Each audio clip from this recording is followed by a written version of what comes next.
The year is 1986, and in this adaptation of the long-running musical, a group of Broadway dancers are auditioning for spots in a new show under the careful eye of choreographer Michael Douglas, who doesn't dance for a single frame. Directed by Richard Attenborough, it follows the performers as they reveal personal stories, struggles, and dreams while vying for a coveted role in the show.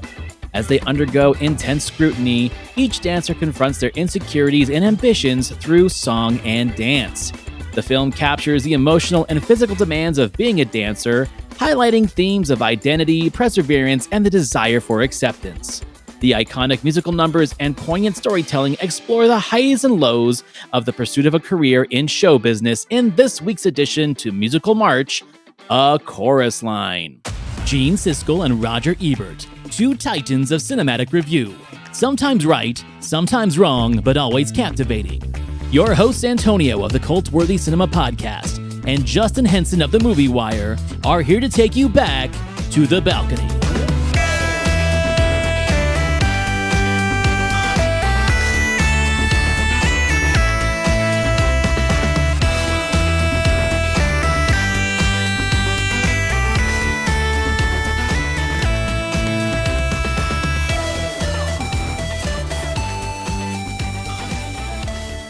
Okay, so I think I said in 2 episodes now that I inherited the DVD from my mom. And it's a film that I grew up with. And it is one of the shows that I've actually seen, not on Broadway, but the Broadway touring company. So I've seen real versions of the show. And I like the stage play better than the movie. That's not to say that the movie is bad any means. There are some complaints. We'll get to those later. But you know how I feel about musicals. I love the songs in the Broadway show. And I like the Broadway show's way of telling the story better than I do the movie. I think the movie made some very good cuts to the show to make it work as a film. But at the end of the day, I do have one major problem with this movie, and it's Michael Douglas. But I'll get into that later. First of all, I want to know your thoughts on the film adaptation of A Chorus Line, because we know how you are with adaptations. This one, we'll get into the details of it. And when it comes to the stage play, it holds a special place in my heart because I can watch that over and over again. I mean, this one, I think, had a little inspiration from the stage play The Company that really went and amplified what that tried to do. But when it comes to this one, I've watched this time and time again. And what I really love about this adaptation is that every time I watch it, there are so many characters and so many interesting stories that the film tries to cover that you can pick out something new. And the songs that go along with it, you appreciate that much more. I've always said, and I've said it to you numerous times, you can tell a good musical if you can take 1 or 2 or even on a lucky day, 3 songs away. But this is a musical that the more you watch it, the more you like each song you didn't like prior, because you're listening to each and every detail. You're listening to the emotion put in, the stories being told. So that's what I really did like about this adaptation, is that it spends a little bit more time with these characters to appreciate them and take away the stage runtime and just go along with the character rides. I don't know what it is about the desire to try and flesh out the choreographer character, the Zach character. Because just to let people kind of know about the Broadway version, the stage version, he's a real fleshed out character at the beginning, and then he fucks off. Like, he's showing them the routine, and then he's just this voice from the audience that we hear. So we never really get to see him throughout the show. We just hear his voice over the loudspeaker as he's talking to people. Here, they personify that character, and that personification is Michael Douglas, who is just alone out in the theater with his little desk lamp, talking to the chorus line, asking them for their personal stories, asking for their history, getting to know them better.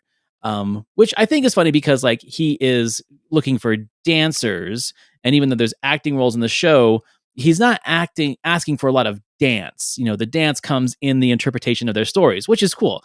It helps that the songs that they sing are very good and they're very personal songs. And these are very likable characters. Even the least likable characters are likable, right? That's very important to me. There's no one that really like grates my nerves. And the song that did grate my nerves in the stage production, they cut. So I'm good with that. I like to think that they made a good choice in that aspect. I think it's interesting too that when we talk about the review of this movie and the episode it's in, we've already covered this episode. It was the same episode as Jewel of the Nile. They followed up Jewel of the Nile with a chorus line, two Michael Douglas movies back to back. I wouldn't say this is a Michael Douglas movie. This movie does belong to the ensemble, just like the stage play does.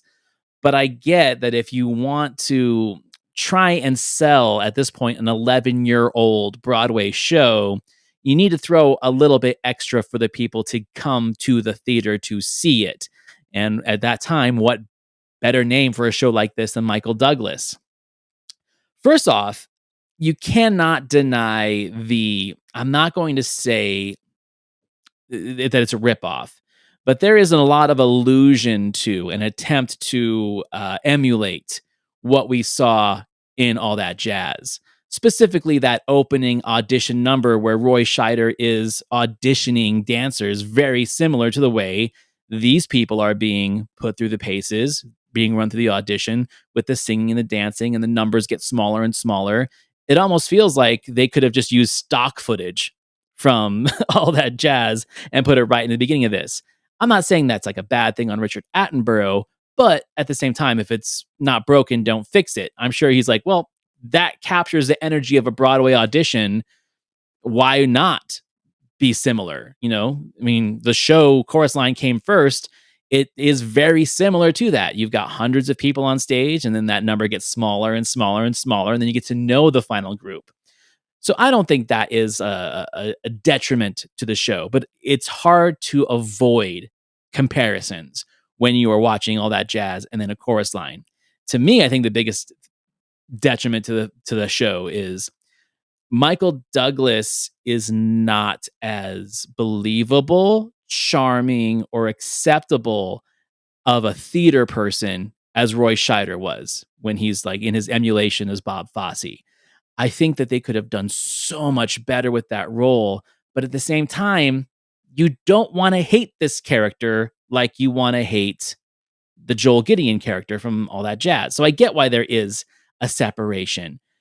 But at the same time, I just don't like Michael Douglas in this movie. And I'm not even sure if it's his fault. I just don't think it was the right way to get this story told. I don't know. What do you think? I think you're 100% right, and honestly, I do think it's his fault because I think this was wrongfully cast with Michael Douglas just to fill seats, because I Right. think they went all in on trying to be a Bob Fosse with this character, and the dialogue doesn't support it. We get that burst of anger when he shouts to the cast that, "Just tell me your story without acting," and we get really no emotion after that. That's his one real burst of energy to really focus in on the Bob Fosse mentality, and it isn't believable. And at that exact moment when he goes there with that dialogue, I wasn't bought into this character. It There's nothing that really supports this anger on it. It's just kind of an unsupportive, unearned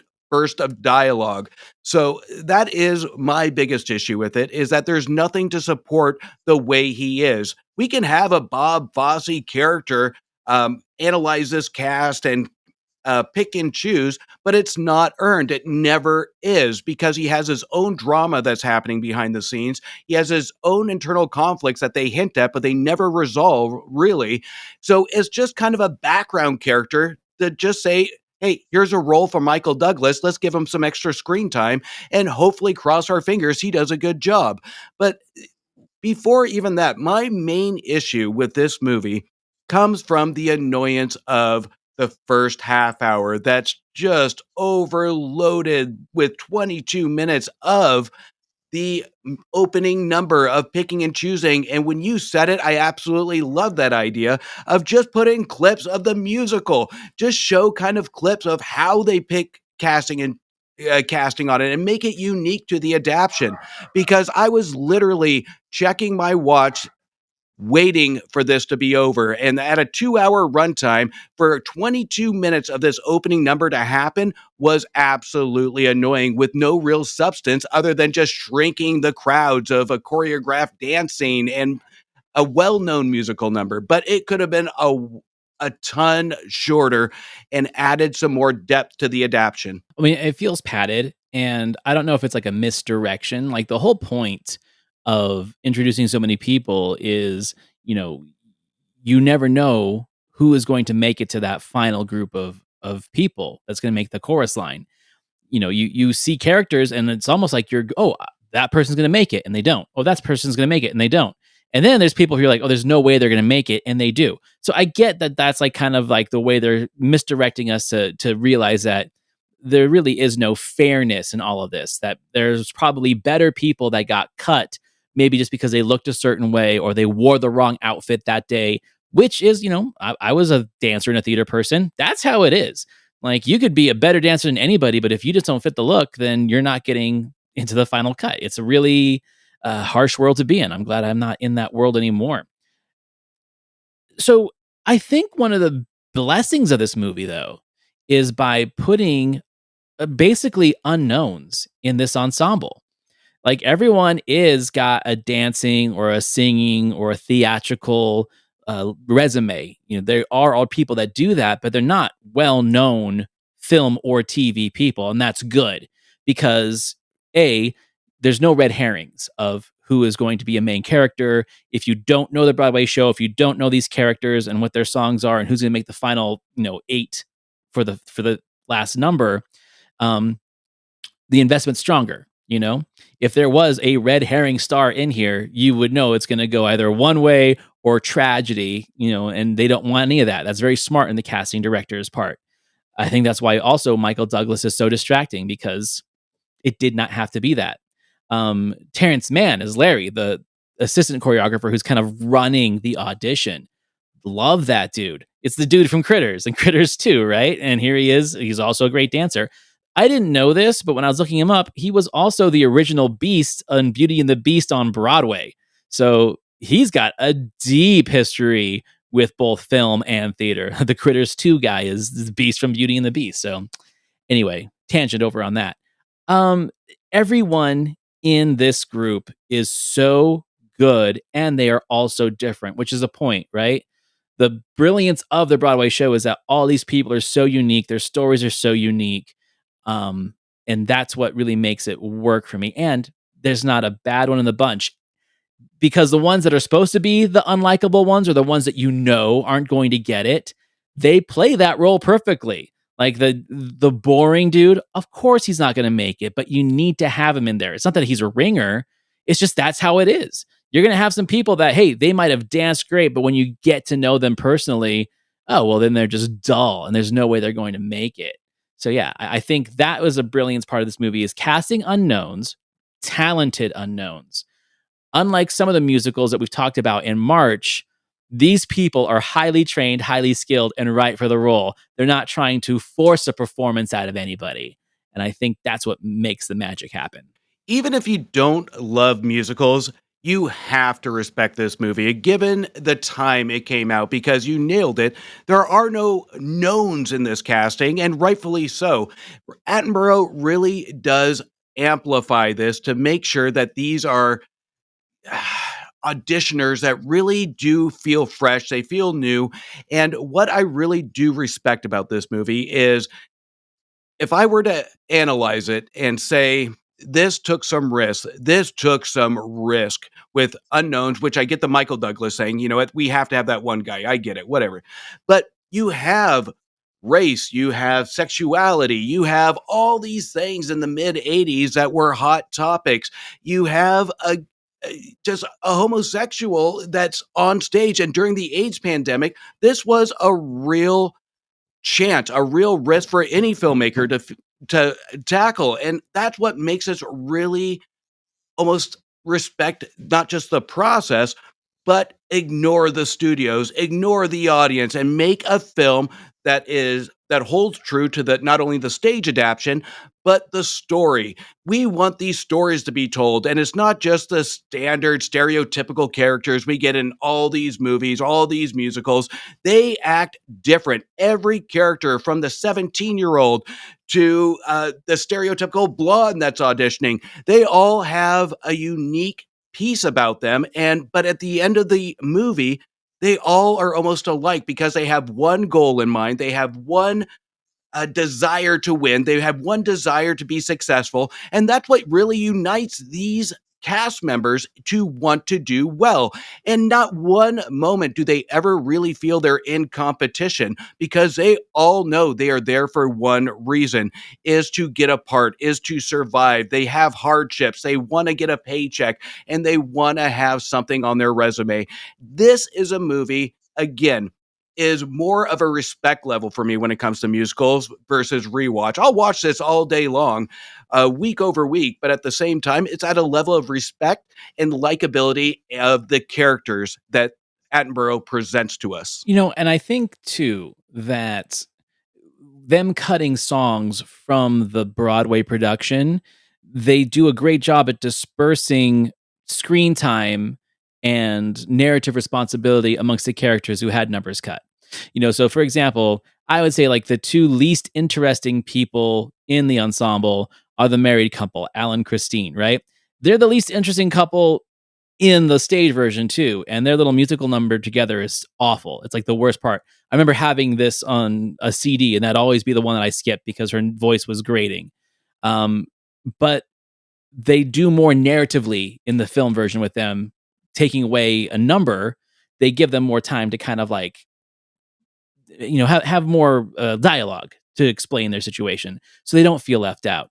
And then other characters like BB, who's the girl in green, amazing dancer, they don't give her a number, so they incorporate her into another. They do a really good job at that, where it's like no one feels lost in the shuffle of all these people. Because I forget, there's a lot of people in that final group before they get cut down to 8.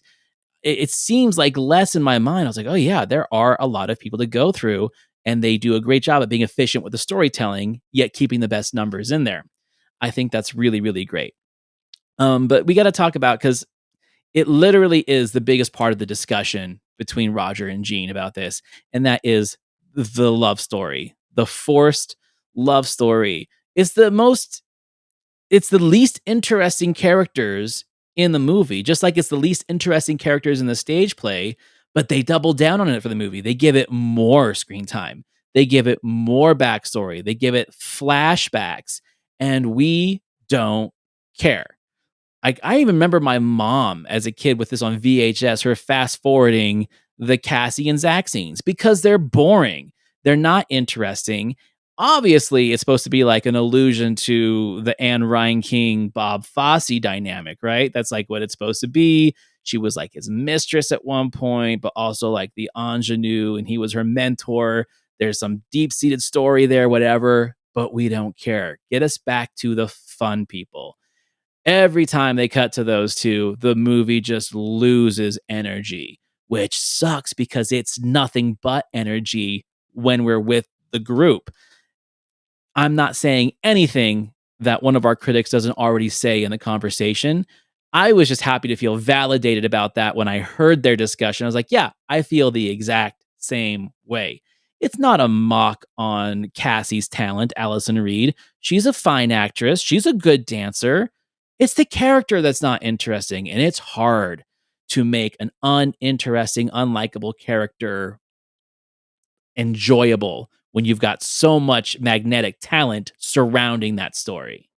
Which is funny because my biggest problem with adaptations that first go to Broadway, that is my biggest complaint, is that they add in all these side relationships. They add in all these unnecessary things to which they think amplifies the story, but it's not. It's just giving a different taste and a different feeling that you're not watching the same thing story-wise, other than musical numbers inserted into it. And here we do the opposite. Is it, instead of the stage adaptation, we get all this filler in the movie that isn't necessary because it is special as is. And I think what I said earlier, when it comes to the elongated opening number that just seems to drag on a little bit is that could have been taken away. And I think the main problem with this relationship is that they really don't do anything with it. There's no depth to it. It is a forced relationship and it feels unearned and like filler. If we would have something more with these characters, give them a musical number that really speaks to the audience, and then you might have something. But we literally do nothing with these two.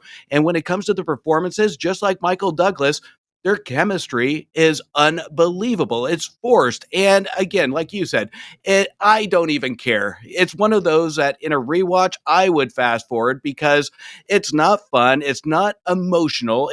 There's no connection to the screen. And with Michael Douglas with on-screen likability, it says a number that he can't even save this chemistry and he can't even save the way this chemistry progresses these two. It's like you said, fast forward it, get to the fun and interesting stuff because that's what we care about. Every time she shows up on stage, it's like that little chicken that follows Foghorn Leghorn around. Like, you turn around, she's there. You turn around, she's there. She just keeps popping up and he keeps yelling at her. I'm like, just stop showing up. And I knew it's coming because I've seen this movie so many times. Yeah, I don't understand why they had to add more of that. So before we jump into the critiques of this, I got a few things to say. Number one, Cameron English as Paul. That performance is amazing. He does have like one of the most dramatic monologues of the show, and in the Broadway production, it's the exact same thing. I'd say he probably gets like the most speaking time, right? Because he doesn't have a musical number, he has a monologue. And it's so heartbreaking because remember at this time, New York City art scene, yes, okay.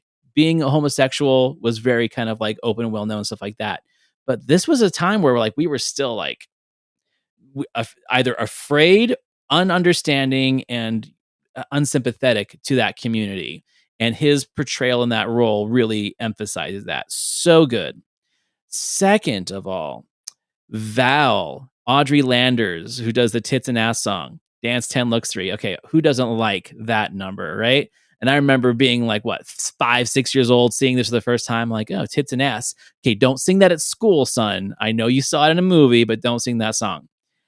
And lastly, um, I don't want to give any spoilers of who actually makes the cut, but justice for Maggie, because Maggie was the shit, and not making that final cut pissed me off as a kid, and it pissed me off even more now. It's like, she should have been in the final 8, not one of the other people that I was thinking about. But that's it. I don't know. I kind of feel like I have to defend Maggie a little bit because she was really good. So just like a normal, like almost reality show that we have our favorites, We have our favorites and our attachments. and no matter how many times you see it, and no matter how much you know the outcome of this, you're still crossing your fingers for your favorites. My favorite character of this has to be Richie. I love the energy. I love the musical number, and I probably rewound that about 3, 4 times during my rewatch because his energy is it's impossible not to smile, on his performance. And when I was a kid, it was always Mark because I was a tap dancer, and so the tap number was like my favorite thing. I think I actually even like taught myself the tap number. But now watching it, I'm not saying that Maggie's my favorite. I'm just saying that Maggie shouldn't have been cut. She was great. But at the same time, it's such a really great cast. And like I said, these people are relatively unknown. Got to give shout out to Sheila too. Vicky Frederick is Sheila, the oldest person in the group, the maturity, who knows what's going on. And that's a great performance too, because she doesn't have to say a lot. She says plenty with her looks and her knowledge and her experience. So yeah, I think that's probably what saves this movie more than anything, because the songs, regardless, are great, right? You have the wrong people, you have the wrong cast, because I've seen community theater productions of this show, and they were terrible because they just had the wrong people, right? They cast their friends or their relatives or something like that. But no, this cast, I swear, ensemble wise, pitch perfect. It's the main leads where I'm just like, what are we doing here? But I think our critics can chime in on that and we can see what they have to say. The longest running stage musical in history tells the story of the preparations for a Broadway musical. Of course, the name of the play is A Chorus Line, and after a nearly 11-year run all over the world, the musical has finally become a movie, and a good movie, too. There are no real stars in the film. It's an ensemble piece, but the central character is the choreographer, played by Michael Douglas. He's a long way from the Nile, but just as good in this nervous, chain-smoking role as he was as a swashbuckler, at least as I thought he was. So he likes Michael Douglas in this movie, which is fine. He likes him better than in Jewel the Nile. I think we decided on Jewel the Nile that I liked it more than you did, but Michael Douglas was my least favorite part of that movie. Kathleen Turner and the Jewel were my favorite parts. I think that the thing that has to be said is this isn't a Michael Douglas movie, but it seems like Roger is making it out to be a Michael Douglas movie. And I don't agree with that. I don't agree with it either because Michael Douglas, I think he's talented if the movie is right for him. But this one, it's not written for him. He's not at top of mind. This is an adaptation. So he's doing what he can do with something that's out of his element. He's not singing, he's not dancing, but at the same time, he has to react to what he's seeing these talents do on stage. And I think we can see a very linear performance, a safe performance. And I spoke to it earlier with that sudden burst of dialogue that just isn't earned. We don't know anything about him. And we can pinpoint whether it's the dialogue or him. It's a mixture of both for me, but mostly him, because if you don't have the dialogue to really justify an outburst, then you need to stay linear. You need to stay straightforward toned. You just don't have these random outbursts that really to justify and say you have emotion, because Michael Douglas is only good if the dialogue, again, supports it. Here, it does not. Yeah, because at least in the Broadway stage, it's like a disembodied voice, right? You're just hearing the voice and it's overpowering. And that makes sense that way. But when you cut to Michael Douglas throughout this movie, back and forth, back and forth, back and forth, it makes me appreciate Roy Scheider so much more in all that jazz, because even though that guy was not a dancer, he had a grace about him, right? He had a posture, he had a presence. He felt like he was a part of this world of entertainment. I do not get that at all from Michael Douglas. Michael Douglas almost feels like he's a cop interrogating people out there in the audience. That's the way I felt it. He was like his role from Basic Instinct. That's how he felt to me. And it just didn't seem real enough. The Chorus Line was directed by Richard Attenborough. His last film was Gandhi, and you'd think that no two films could possibly be more different, yet in both stories, Attenborough shows a real gift for combining spectacular visuals with a real feeling for the people the story is about. By the end of that long day of auditioning for the Chorus Line, we know a lot about dancers, a lot about the theater, and a lot about the particular people who are up there on the stage. This is an intelligent, ambitious movie, and yet the bottom line is that it works as a musical. Okay, so I agree with him in that. Like, going from Gandhi to this film, very different energies. Gandhi's 3.5 hours long and it's slow. And this is, not the shortest movie in the world, but like we were talking about, the energy is there. So it does show the talent behind the camera with Richard Attenborough, very much so. And yes, like this, well, first of all, the show is almost written like a documentary, right? You are literally seeing behind the scenes of what an audition process looks like. You get to see the insides of these people's minds, their feelings, their insecurities. So that is very intimate. That translates very well into film. And he made a great point about that. Is like, it's not a hard musical to mess up. Well, it can be, because Attenborough, he does a very smart thing here, is that he doesn't change much when it comes to how we view this, because most of the shots, we are sitting almost in a Michael Douglas seat. We are in the theater seat watching these people. And I think the smartest direction to this is having not change much, because we do get, this was nominated for best editing, which honestly I think is bull, but at the same time we do get that just theater seat feeling to bring in the audience and the engagement to it. And I think that's part of what's really special about this movie is we take the wrong director and we'll get these sporadic shots, we'll get these overhead shots of a big choreographed scene, we'll get up close shots on our characters. We never insult this cast. We never insult the material. We feel like we're watching this in a a really good Broadway theater. We do have some smart camera shots that go to the side and just get kind of a side view of the choreographed dance scenes, but it never loses its path to no, this is a musical. It's a well respected musical, and Attenborough never treats it any differently. And there is, again, a respect level to this movie and the direction of the vision here. I'm glad you said that because that is one of the things I definitely appreciated this time around is that we didn't have the camera in a million different places.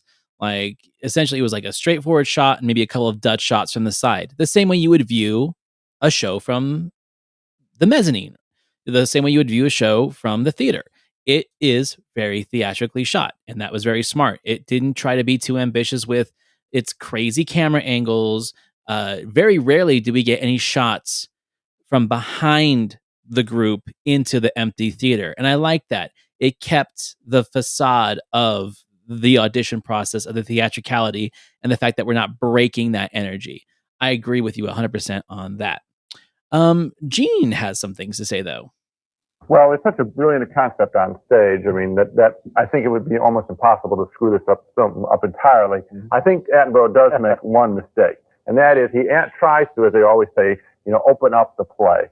And this film, I don't think, works when it does that, which is a backstage love story between Michael Douglas, the choreographer, who I think way overacts. I mean, he's really he might as well have a bullwhip. You know a lot of choreographers who don't have bullwhips? I don't know any choreographers, and I don't know any choreographers that have bullwhips. He was extremely convincing as a guy who was actually in command of this church. Let me make my point, though. The relationship between the two of them, Douglas and his girlfriend, is handled completely different in the movie than in the play. We see a backstage and flashback.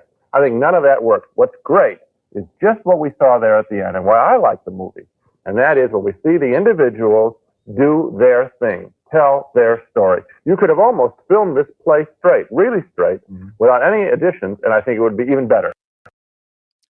God, dude, speaking my language, this is going to be one of those episodes where I'm like, he nailed everything that I feel about this particular adaptation. 100%. And I'm leaning over to Gene because he is speaking my language too, because everything that he's stating is the most obvious. And the one problem I have with Roger on this one is that he keeps going back to the most uninteresting thing is about the movies, or he's going back to the uninteresting thing about the movie. And we have an ensemble here, and this critique is really going back to individuals, not an ensemble. And Gene is really grasping that here. And it's hard to not be invested and learn and listen to his recommendation on this one because based on what he's saying would entice me to go see this movie. I never go see a movie because I like one individual. I never go to a movie to see one person that I like or one writer that I like. It's because I want to see a movie that really does engage me, and Gene's take on it prepares me for what I'm going to be unengaged with and what I'm going to be engaged with. He said something that really spoke to me, and I think is one of the main reasons why I hate so many movie musicals. He says, when the filmmaker opens up the play, that was perfectly worded because one of the things I hate about musicals, especially like the kind of epic ones of like the 50s and 60s, I mean, Sound of Music, My Fair Lady, these Broadway shows weren't 3 hours long. And if they were, it was the full experience of scene changes, intermissions, and all that stuff like that. So why are you going to open up a play and fill it with things to fill those gaps that would normally be filled with a blackout, with a scene change, with a set change, but now you have to feel like you have to put narrative fluff in it? Why does Wicked have to be 2-3 hour movies? It doesn't. That's my problem. I realize that is that so many of these Broadway musical adaptations open up the play to fill it with more cinematic fluff, either in their minds to keep the pace going, where it's like, okay, this is where there would be act 2 intermission. This is where it would be a third act scene change, where it'd be blackout with, the entr'acte playing, but we need something to make it a movie and make it flow.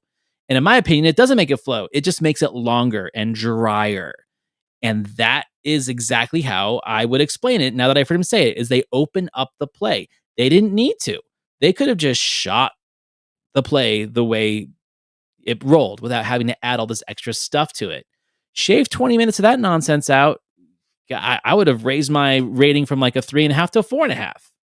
Well, I think you have to have confidence in the adaptation because we go back, let's take a look at the producers when they took the musical and put it on the screen.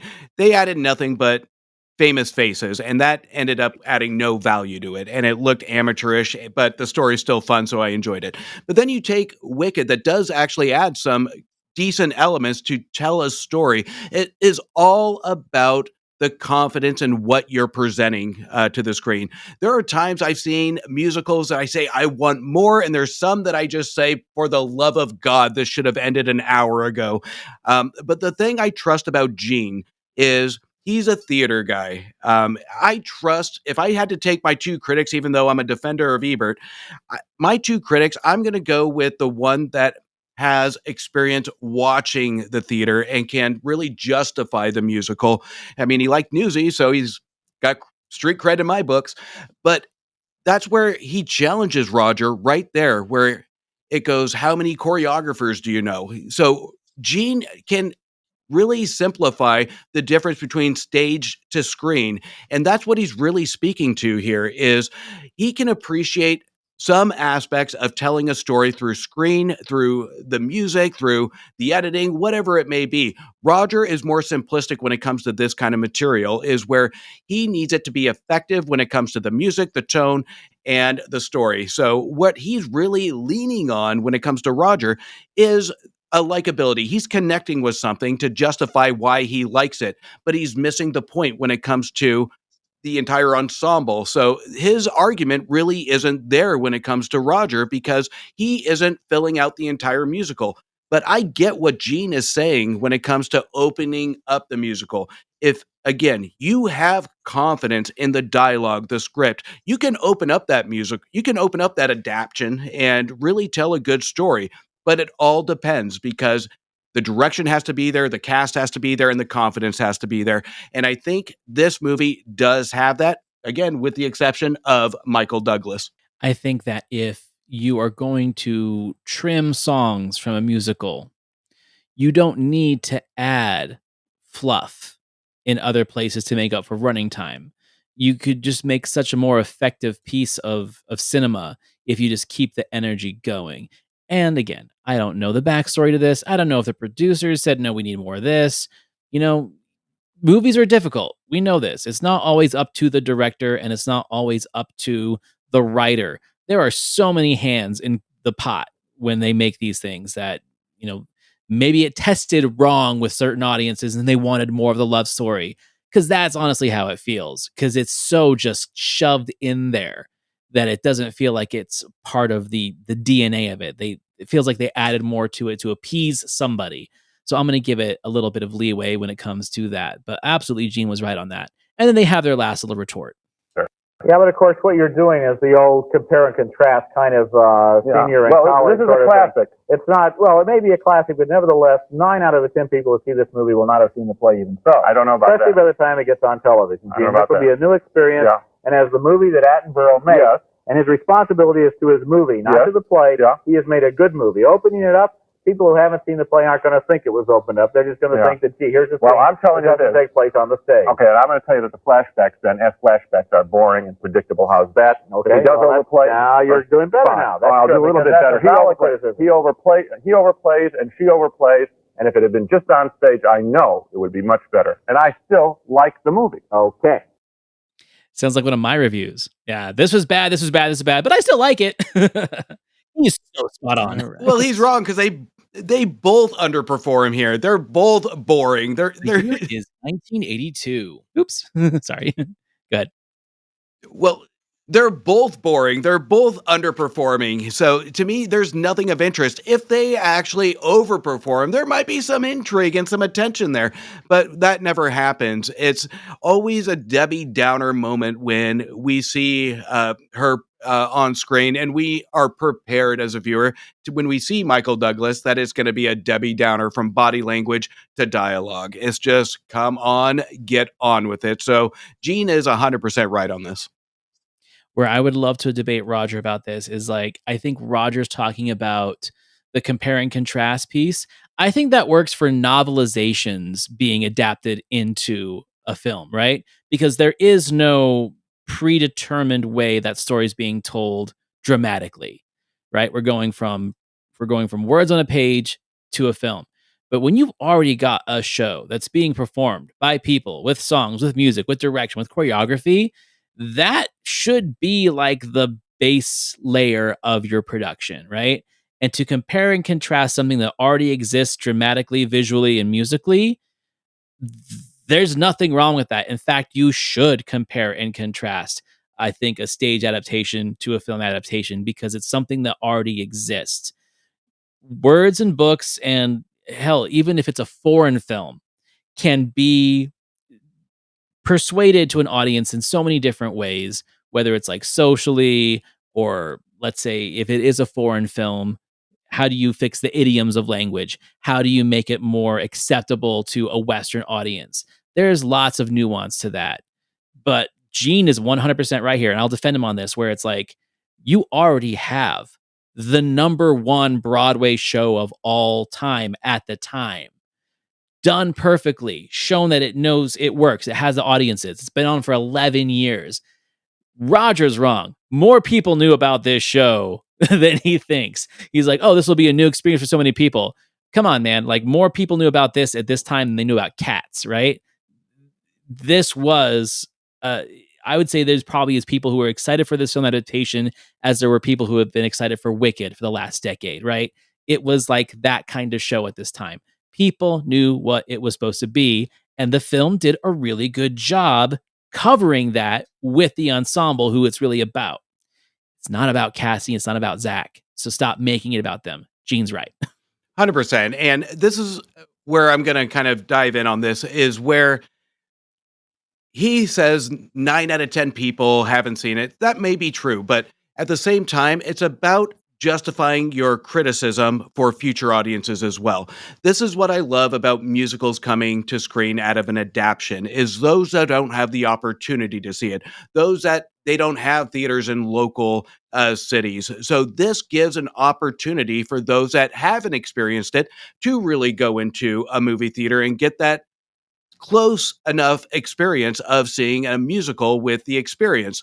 So when we compare and contrast, you're going to do that no matter what. To pretend it doesn't exist is insane, because those that do go see it, that's going to be a different entertainment level where you are going to compare and contrast just like you would a book to movie adaptation. You're going to really look at things that you liked and you didn't like. And 9 out of 10 times, you're going to like the original better because that's what you're accustomed to. You're going to be actively just in your psyche looking for things that you don't like. That's human nature. But at the end of the day, it's all about the experience. Did you have the same feeling walking out of this movie than you did the actual stage play? To me, it was a pretty solid yes, because it really focuses on the ensemble. We do have, what, 20, maybe 25 minutes of Michael Douglas screen time, maybe.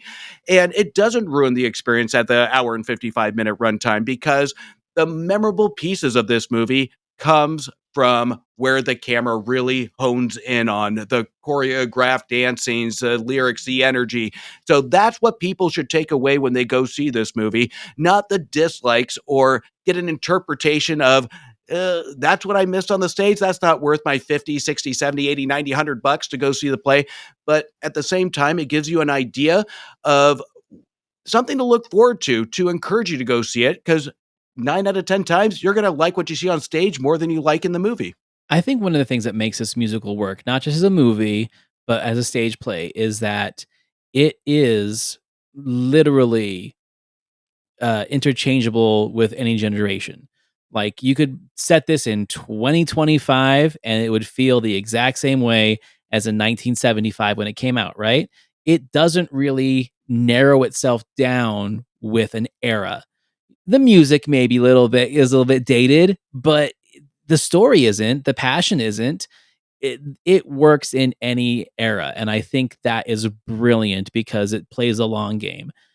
There are, musicals that do the same thing. Like, Les Mis is historical, you can play it wherever. Cats is its own universe, you can play it wherever. But it's really, I think, an interesting thing to have a musical like this where you can adapt it into any generation and it still works. So yeah, I will give it a special applause for that. So when it comes down to our critics' reviews, man, this is like the closest I've been on par with Gene's review, maybe in the entire 60 something episode run of this show.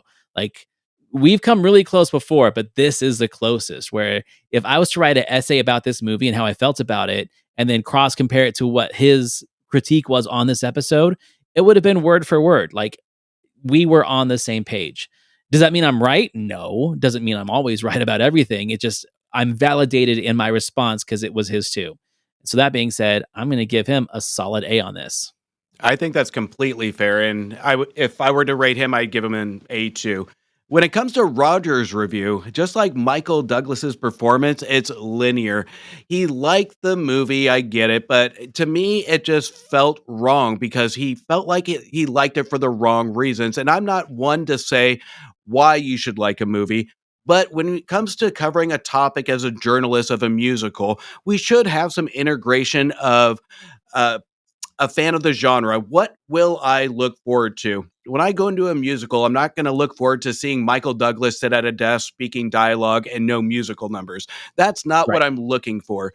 So, I mean, it's not bad. It's not great. It's not even good. It's average. So he spoke well of the movie and he liked it for his own reasons. So for that, I have to respect him. But I'm not going to go anything past than 2 stars on it. It almost makes me wonder because he disliked Jewel of the Nile so much that he felt he had to kind of like appease Michael Douglas's ego by giving him a little bit more positive review on this one. I don't know. It's just really weird to me because it doesn't sound like him. I was very surprised at his take on that movie and his defense of it with Gene, because it had been so easy just to be like, yeah, you're right. That was kind of weak, but he wanted to be contrarian about it. I don't know. So I agree with you on that one. So cool. Chorus line. So yes, third musical in Musical March. It was my pick. It was my pick for a reason. I like it. I'll watch it again. It's just a good movie, and these people are so likable. And the fact that this movie is like 40 years old, it feels kind of timeless, right? It doesn't feel that dated or aged because it just works in all generations, and I love that about this movie. That's how you can tell of a successful movie is the fact that you take edgy topics, you take a musical genre that divides usually most audiences, and it still holds up today. That is successful. And that's the point where critics that bashed on it back then, it's time to realize that this is a movie that had great topics, great characters, and it does hold up. It is timeless. It's a timeless musical. And that is a rarity, especially in that genre. This was a lot of fun. Okay, so we are going to wrap up Musical March next week with Justin's last pick, which is The Best Little Whorehouse in Texas, starring Dolly Parton, Burt Reynolds, and Charles Durning. Can't wait to talk about that one. So, everyone, you can find me, Antonio, over at thecultworthy.com. Listen to my podcast, The Cultworthy Cinema Podcast. You can find my co-host Justin over at TheMovieWire.com. And Justin, I'll see you next week. See you next week.